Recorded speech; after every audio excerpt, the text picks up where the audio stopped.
Salut, on va parler de La Rochelle. On va parler de La Rochelle.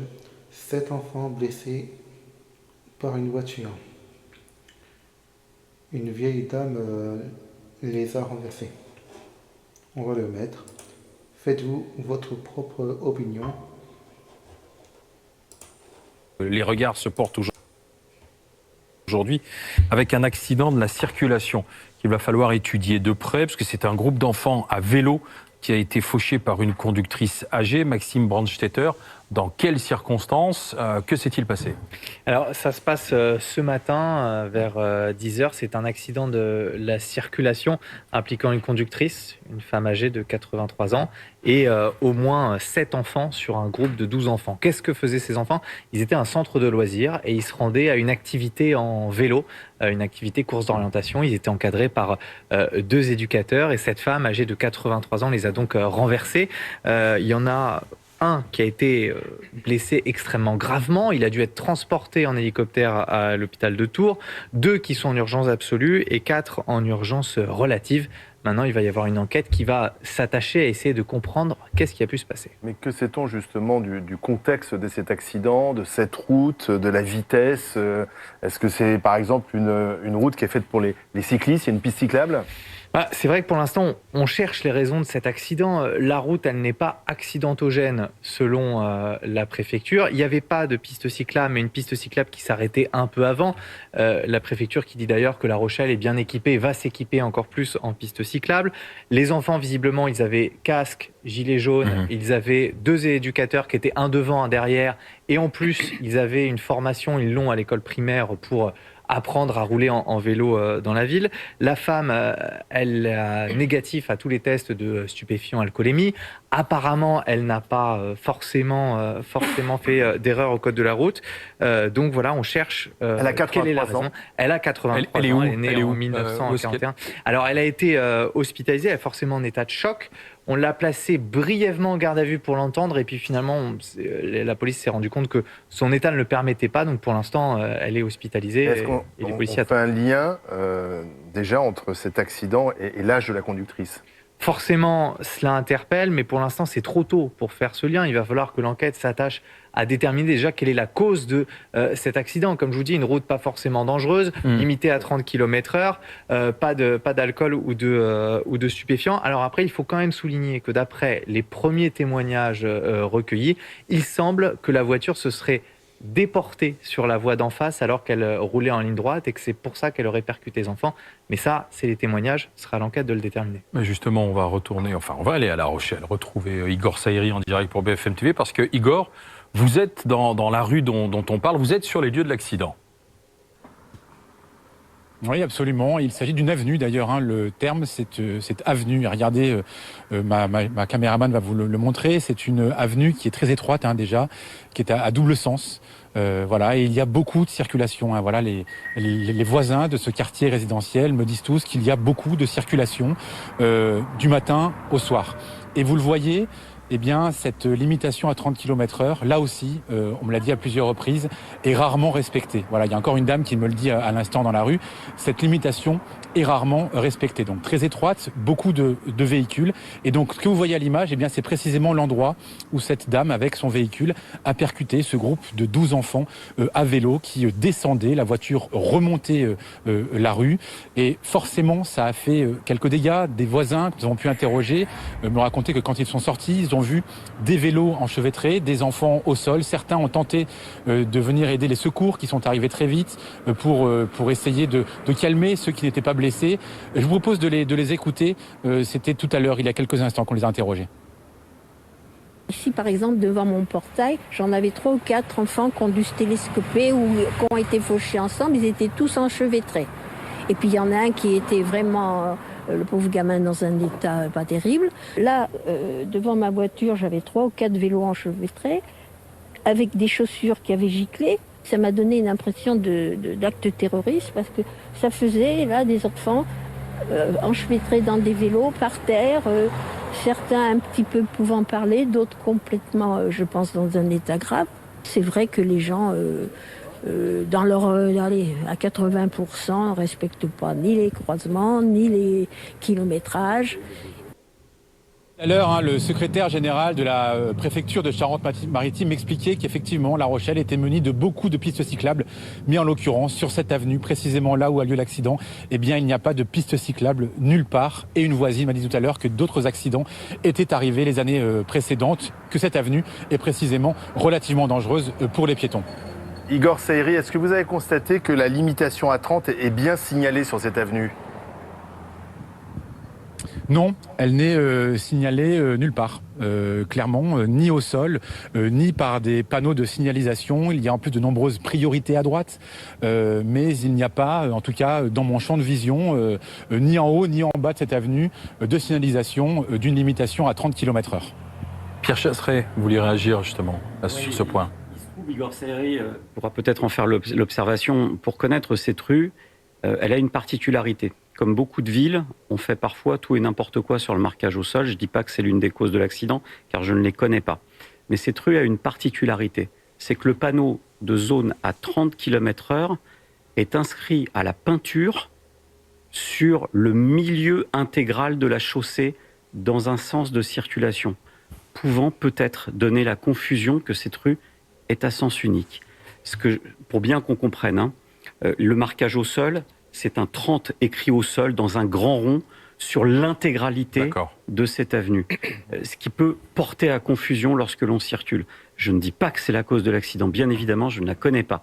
En revanche, pour connaître cette rue, je sais que ça peut sincèrement porter à confusion. Ouais, maintenant, dans de nombreuses villes, c'est 30 km/h, sauf cas exceptionnel, et quand c'est 50 km/h, c'est indiqué. Mais le problème, c'est pas la limitation de vitesse.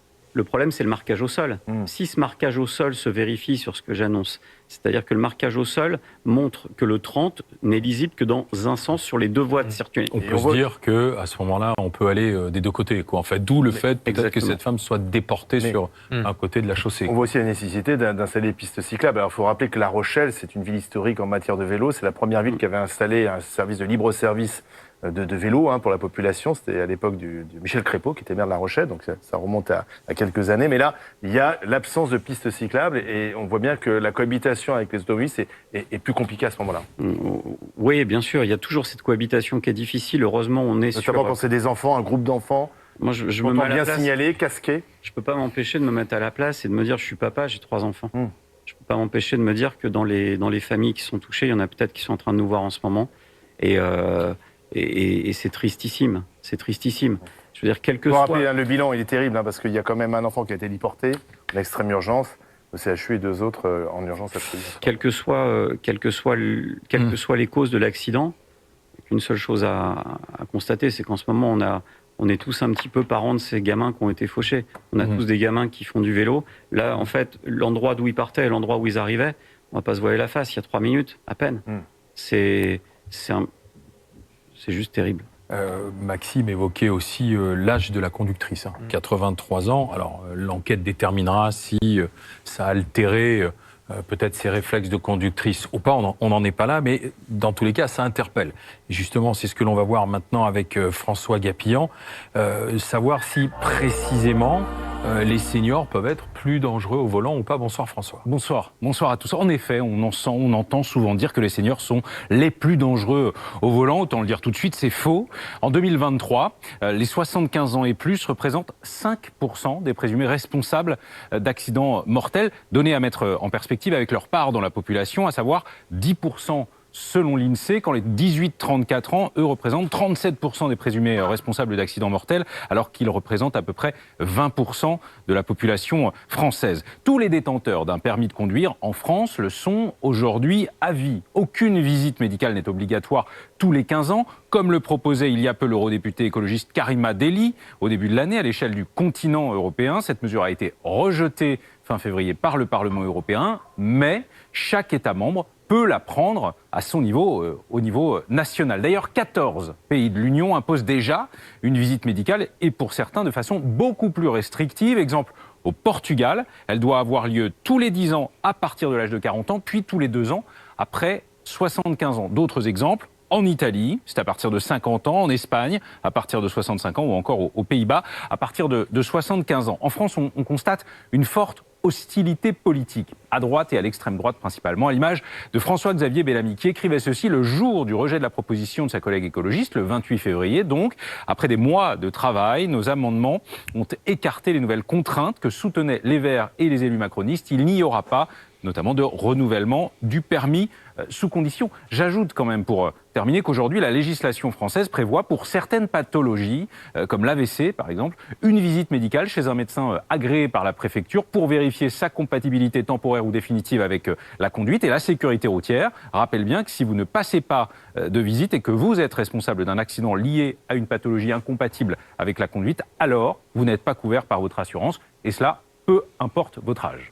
Merci François Gapillan. Maître Jossaume est avec nous, l'avocat en droit routier. Bonsoir. Bonsoir. Alors tout de suite, bien sûr, l'âge de la conductrice interpelle, 83 ans, mais Maxime nous disait qu'elle avait tous ses points, c'est ça? Oui, Donc bon, a priori, on ne va pas lui faire un procès d'intention. Non, c'est certain. Ne soyons pas de discrimination, d'autant plus que, comme vient de le rappeler François Gapillan, les chauffards sur la route ne sont pas les personnes âgées. Exactement, avant de rentrer sur ce plateau, je disais à Pierre Chasseret que sur les milliers de dossiers que je plaide, j'ai un dossier actuellement avec une personne âgée qui est en phase d'instruction.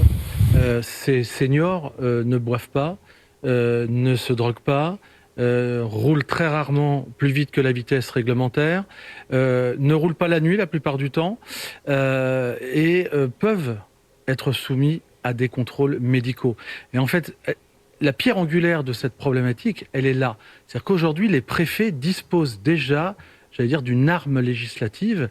Lorsque les préfets sont informés d'une situation dangereuse, les préfets peuvent soumettre toute personne, peu importe l'âge, peu importe la pathologie. C'est dès lors que le préfet a une information Elle vient d'où cette information? Elle vient des familles, lorsque les familles vont saisir les préfectures, des gendarmeries ou des commissariats, ça se fait de plus en plus, figurez-vous. Notamment, et là, c'est vrai, il y a des familles qui sont totalement désarmées lorsque ces familles ne veulent plus que le grand-père ou la grand-mère reprennent le volant. Et dans ces cas-là, il y a des démarches qui sont possibles et les préfectures doivent accompagner ces familles-là. Est-ce qu'il n'y aurait pas moyen quand même d'inventer un système de permis senior ou de visite obligatoire? Alors le gouvernement l'avait rejeté à l'idée d'imposer une visite obligatoire à partir d'un certain âge. Ça se fait dans d'autres pays européens au nom de la non-discrimination des seniors et du fait que dans les zones rurales, sans permis, beaucoup de personnes âgées n'ont plus de vie. Mais quand même se repose la question dans une France vieillissante où les seniors sont bientôt majoritaires sur nos routes.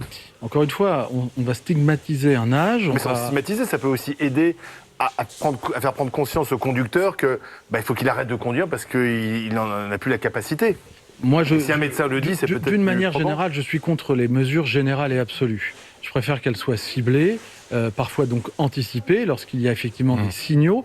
Moi, je le dis simplement, je ne connais pas une association, même de protection des usagers, qui est pour cette mesure. Les médecins sont contre, les politiques sont contre, ministère de l'Intérieur, ministère de Transport. Je ne dis pas qu'il ne faut rien faire, je dis simplement, déjà, appliquons les textes qui existent et informons. Vous trouvez ça normal que des préfectures me consultent pour me demander comment faire? Et je leur explique que la législation existe. Vous voyez? Donc il y a aussi un problème, tout simplement, de compétences et de connaissances. Je peux que corroborer les propos de Maître Jossaume. Il a parfaitement raison. Aujourd'hui, la population la moins dangereuse sur la route, ce sont les seniors. Je ne veux pas non plus tomber dans un procès d'intention. Parce que dans le cadre de cet accident, il me semble que les premières infos que l'on ait, à part en les caricaturant, on ne peut absolument pas, à aucun moment, mettre en avant l'âge comme étant la cause de l'accident. Je pense que cette dame, qui en a déjà lourd sur la conscience, pas besoin qu'on lui en rajoute. Je pense que la seule pensée que j'ai, je suis obnubilé par cette pensée, je suis désolé, mais je pense qu'à ce gamin qui est à Tours actuellement, je ne pense qu'à ça. Et en tant que papa, je n'ai que ça dans la tête. Nous sommes avec Pierre Lagache, qui est vice-président de la Ligue contre les violences routières. Bonsoir, monsieur Lagache. Que pensez-vous de ce qui se dit sur le plateau, notamment à propos des âges des conducteurs, du contrôle et déjà de cet accident à La Rochelle? Permettez-moi tout d'abord, on est tous sous l'émotion, bien évidemment, puisqu'on est dans un accident extrêmement marquant. Ce sont des faits terribles et on ne peut pas ne pas avoir de pensée, évidemment, pour ces jeunes victimes et leurs proches. Donc, permettez-moi d'avoir cette pensée. Tout d'abord, ça a été dit, on a intuitivement finalement le réflexe de considérer que l'âge de la personne pourrait être une des raisons. Il est vrai que le départ du véhicule de façon visiblement soudaine peut laisser à penser à un problème de repère dans l'espace ou de capacité cognitive, mais il faut laisser le temps, bien évidemment, à l'enquête qui établira les faits. Ça a été rappelé, les seniors, finalement, pèsent peu dans la responsabilité des accidents graves. Aujourd'hui, je rappellerai que les 18-34 ans, c'est 37% des responsabilités sur les accidents graves. Donc on voit bien que la responsabilité, elle est plutôt sur les classes les plus jeunes. Les plus de 80 ans, grosso modo, sont impliqués en termes de responsabilité dans 5% des accidents graves. Donc ça reste néanmoins un sujet. Oui, mais question justement, des seniors reste un sujet. Pourquoi ne pas mettre en place une visite médicale à partir d'un certain âge?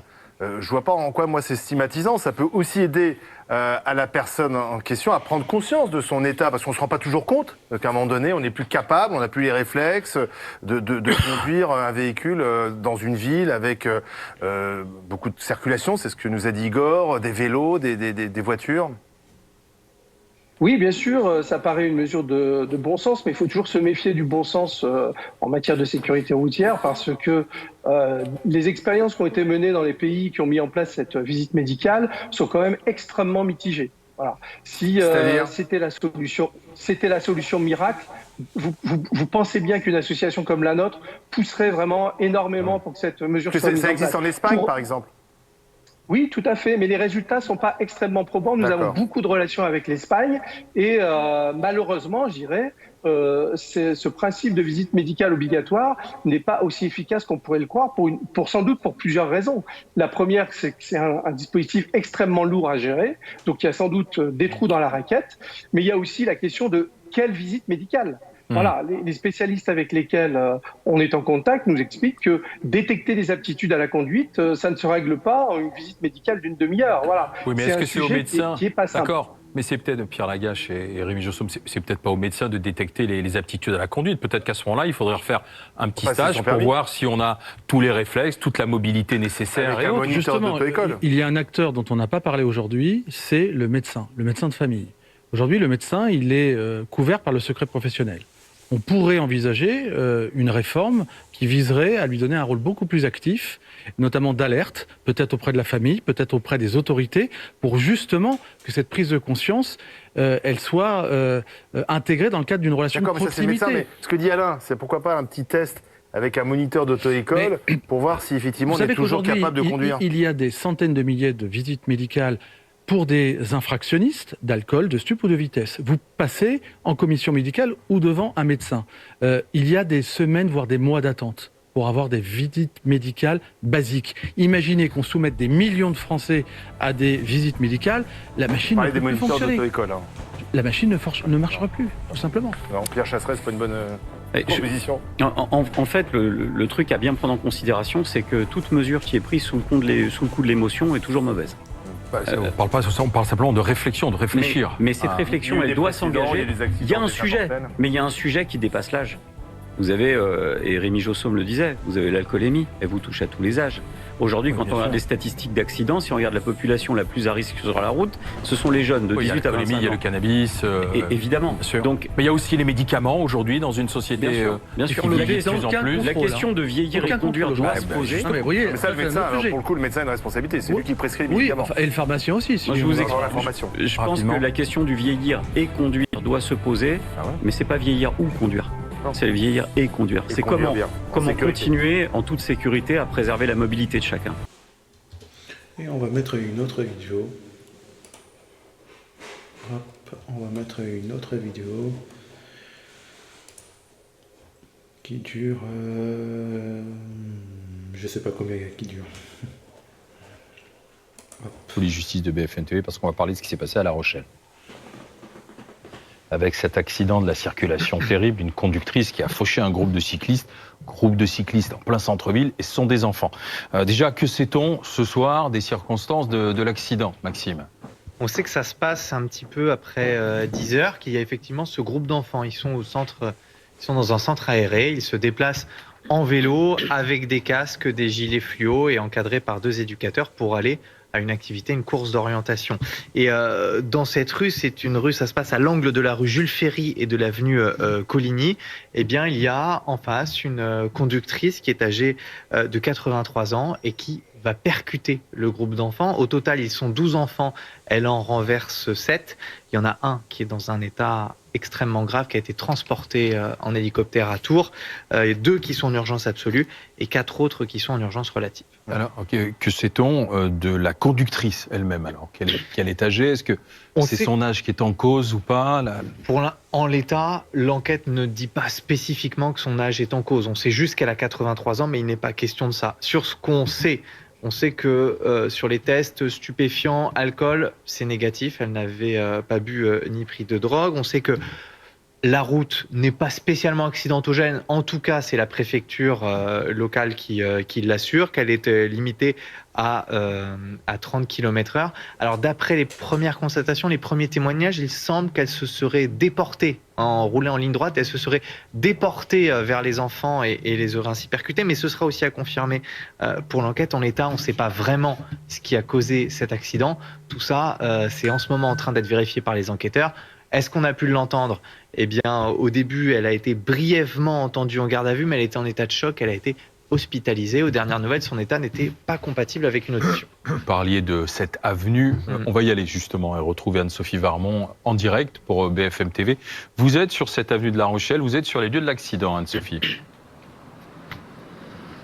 Oui, tout à fait. On va en fait vous réexpliquer un petit peu ce qu'il s'est passé. Vous allez pouvoir vous rendre compte en fait de comment est configurée cette avenue. Maxime vous l'a dit, vers 10h, en fait, il y a ce groupe d'enfants. Ce groupe, il descend en fait cette avenue que vous voyez aux images de Corentin Guistaud. Pourquoi ils descendent cette avenue? Tout simplement parce qu'ils doivent se rendre dans un parc qui est au bout de cette avenue pour participer à une course d'orientation. Les enfants sont 12, ils sont encadrés par 2 adultes, ils sont bien porteurs de casques et de gilets, c'est ce qu'a dit la préfecture lors de son point presse.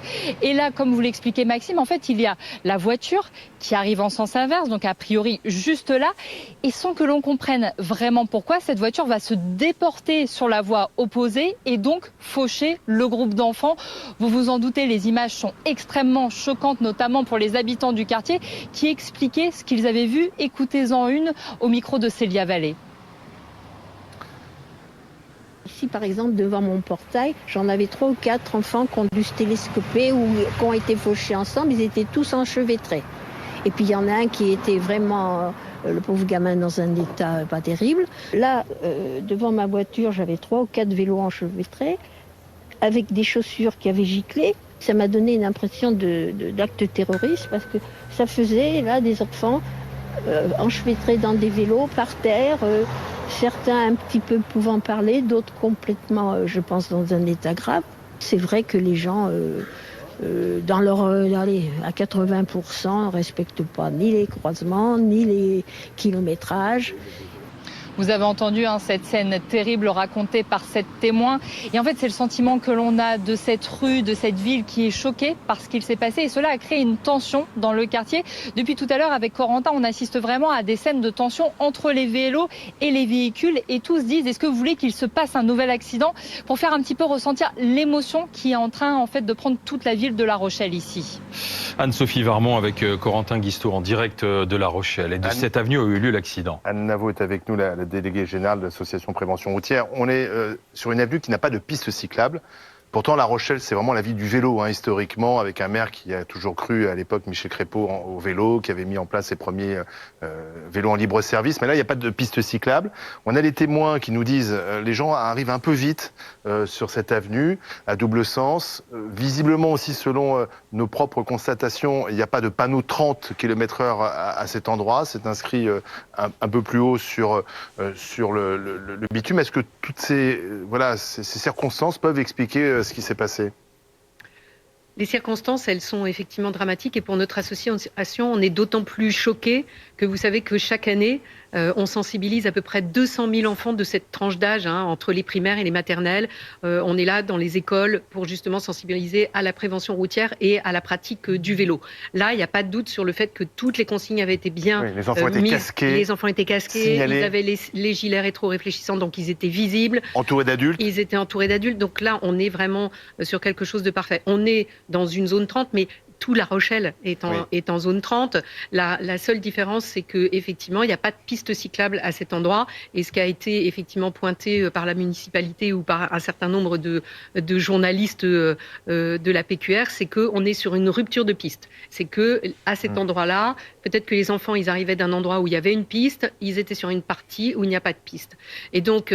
Le choc a été violent quand on voit l'état de la voiture, on peut imaginer, effectivement. Vous savez que notre association a lancé il y a quelques jours une pétition pour passer en 30 dans l'ensemble des agglomérations. Justement parce que ce partage de la route, il est de plus en plus aigu. Il y a de plus en plus de cyclistes. Il y a de plus en plus de cyclistes. Anne, il y a aussi quand même l'âge de la conductrice qui peut interpeller 83 ans. Il ne s'agit pas de faire un procès d'intention ou d'être dans un acte de discrimination, mais elle s'est déportée. Alors, on n'a pas encore l'explication. Est-ce que ça peut poser la question, effectivement, de ces seniors qui continuent à rouler et qui parfois n'ont peut-être plus la capacité pour le faire? 83 ans, certes, c'est un âge avancé, mais ça ne veut pas dire pour autant qu'elle n'est pas en toute possession de ses capacités. Pour le moment, on ne sait pas. Pour le moment, on ne sait pas. On ne sait pas ce qui s'est passé. Peut-être qu'elle a essayé d'éviter quelque chose. L'enquête le dira. Néanmoins, ce qui est dramatique, c'est l'état de ses enfants. En fait, le seul élément tangible que l'on ait, c'est l'âge de cette conductrice. Donc, du coup, on se focalise sur l'âge. Et bien évidemment... Et le fait qu'elle se soit déportée. Et le fait qu'elle se soit déportée. Mais honnêtement, moi, je circule pas mal. Des gens qui se déportent et qui n'ont pas cet âge-là juste parce qu'ils regardent leur téléphone ou envoient des SMS, on en a énormément. Donc, c'est pas forcément lié à l'âge. Voilà, c'est pas forcément lié à l'âge. Donc là, on a cette conductrice qui a 83 ans. Donc, bien évidemment... ce débat qui est celui de l'âge... On va peut-être lui faire des tests d'ailleurs pour voir si elle était en capacité de conduire. Oui, mais si vous aviez fait ces tests, par exemple, il y a 5 ans, si elle avait fait les tests il y a 5 ans, en 5 ans, votre vue ne s'est pas dégradée? Bruno Millienne, bonjour. Vous êtes député Modem des Yvelines. Vous avez déposé l'été dernier une proposition de loi pour obliger les conducteurs de plus de 75 ans à effectuer un examen médical. Ça avait été retoqué par le ministre des Transports. Je crois que c'était Clément Beaune à l'époque. Oui. Ça n'a pas été retoqué, ça n'a pas été présenté. Oui, mais il expliquait son argument, c'est-à-dire qu'il ne fallait pas stigmatiser les personnes âgées, d'autant plus que dans les territoires ruraux, sans voiture, ces personnes âgées n'ont plus de vie. En fait, j'ai déposé cette proposition de loi, je ne sais pas si on peut dire ça comme ça, c'était une proposition de loi d'appel. Parce que je trouve qu'on ne met pas le débat sur la table. Et pour moi, c'est un problème. Il n'est pas question de stigmatiser quiconque. Moi, je vous prends juste 2 chiffres, qui date un peu. Ça date de 2019, je le reconnais.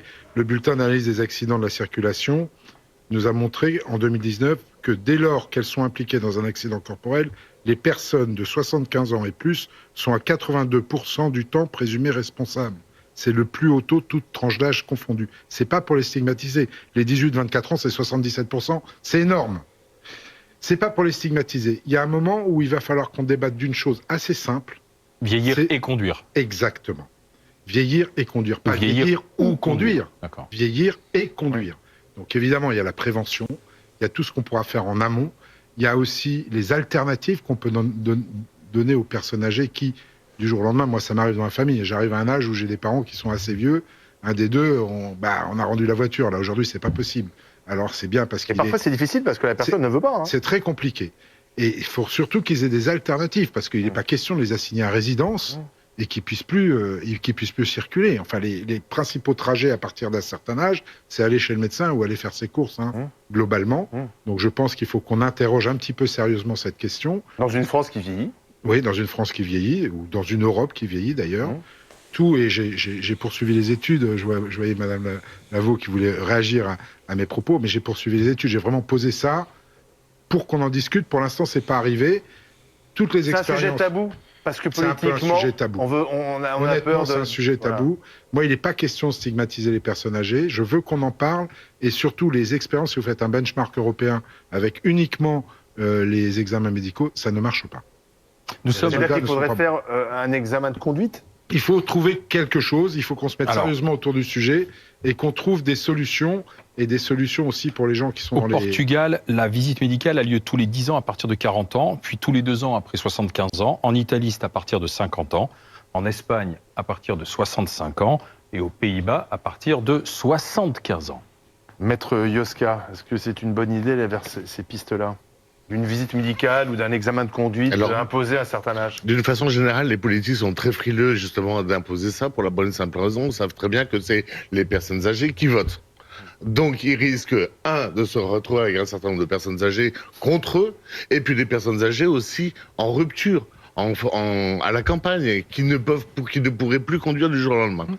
Moi, je crois qu'il ne faut pas remettre le débat tout de suite parce que cette personne avait 83 ans. Je crois qu'il faut savoir poser les problèmes. Il y a un juge d'instruction qui va être nommé. On va aller voir éventuellement s'il y a des caméras de surveillance. On va voir éventuellement s'il y a eu une autre difficulté, s'il y a un autre fait générateur de cet accident. Parce que on peut gloser là 107 ans et puis se retrouver dans quelques jours avec un juge d'instruction qui nous dira, bah écoutez, il s'est trouvé qu'on a trouvé la raison pour laquelle il y a eu cet accident. Et on aura l'air bien bête. Rien à voir avec son âge. Eh oui, donc d'une façon générale, il faut un problème mécanique de la voiture. Ça peut être un problème mécanique, ça peut être aussi un ballon qui est passé, ça peut être une distraction, ça peut être tout simplement le téléphone portable. Il n'a rien à voir avec son âge.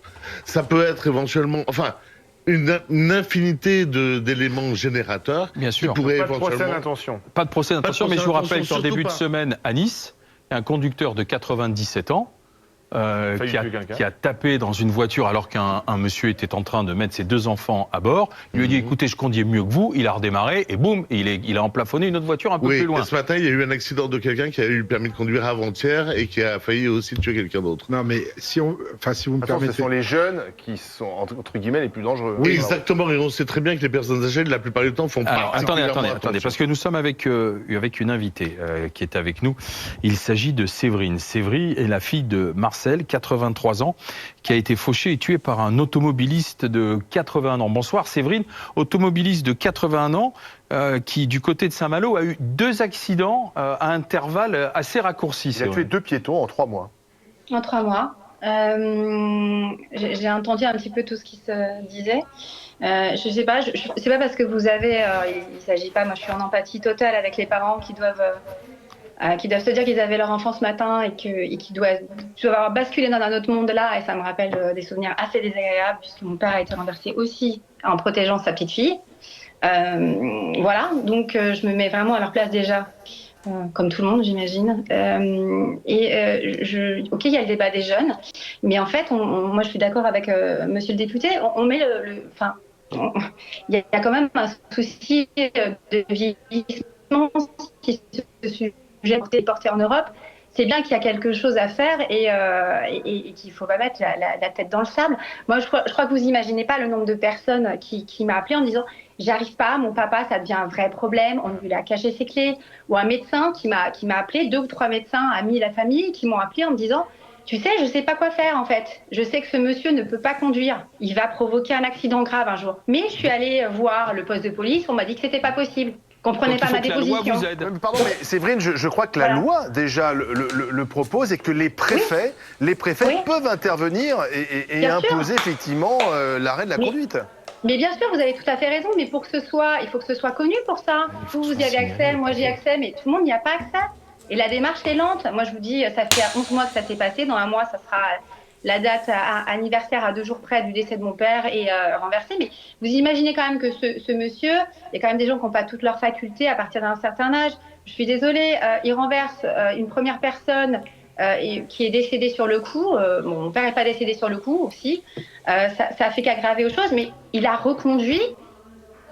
Il a renversé mon père, ma fille, et juste après, il a demandé s'il pouvait conduire une voiture sans permis. Enfin, je veux dire, il y a un moment, il faut quand même voir qu'il y a un problème.